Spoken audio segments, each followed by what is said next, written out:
位結果今日公佈，近29,000名參加派位嘅學童獲派首3志願學校嘅有近2萬人，滿意率約68%，較舊年微升1.8個百分點。有團體前往上述一個跨境學童派位中心抗議，要求雙非學童返回內地，約有幾個人示威。教育界立法會議員葉建源尋日表示，尊重唔同群體就不同政策發表意見，但認為佢哋可以向政府表達訴求，而以學校同年幼嘅學童作為示威對象並唔合適。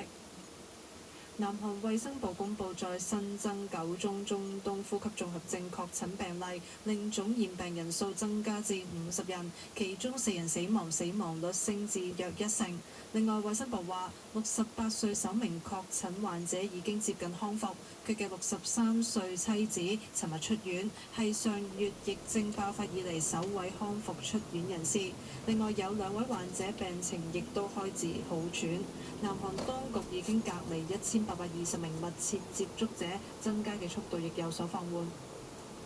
喺長江沉沒嘅客輪東方之星被打撈出水面之後，搜索人員揾到嘅遇難者已經升至345人。客輪尋日被吊上水面，客輪所屬重慶東方輪船公司嘅代表首次就事故發現，承認出事渡輪經過多次改裝，但強調全部都係按規定進行，安全設施齊全。公司會配合國務院工作組嘅調查。船公司代表又向死者家屬致歉，並多次鞠躬。事發喺星期一晚，載有456人嘅客輪喺長江湖北監利段遇到龍捲風之後翻沉，只有14人生還獲救。馬來西亞沙巴州尋日發生黎克特制6級地震，2個登山者死亡，10幾人受傷，而被困國家